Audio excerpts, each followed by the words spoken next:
How to repair a Coachmen Mirada sidewall separation.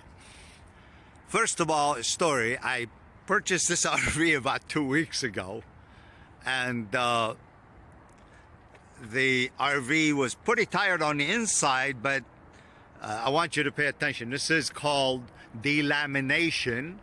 You see how these bubbles are? And so the RV basically has fallen, literally, the wall has fallen off the chassis by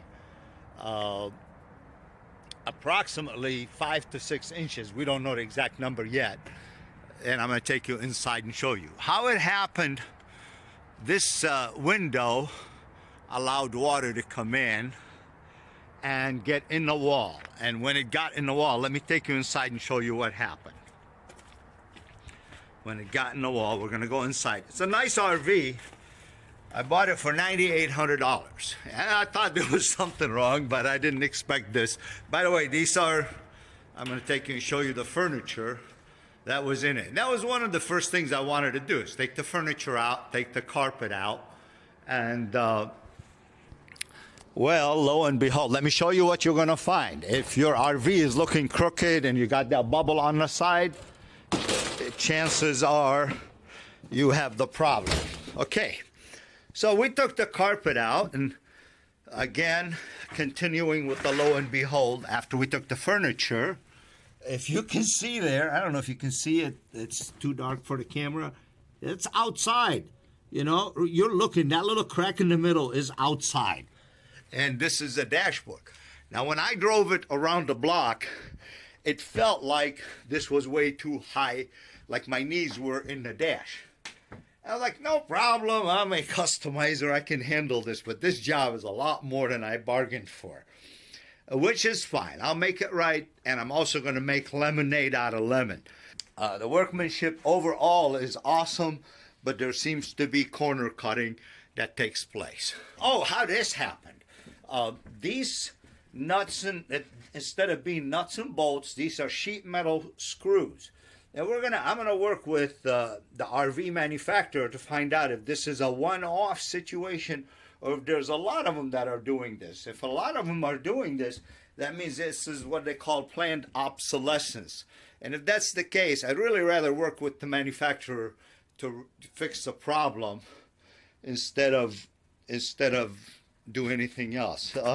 This is again coming out. This is coming out, and I'm hoping to get a new window for here and replace it.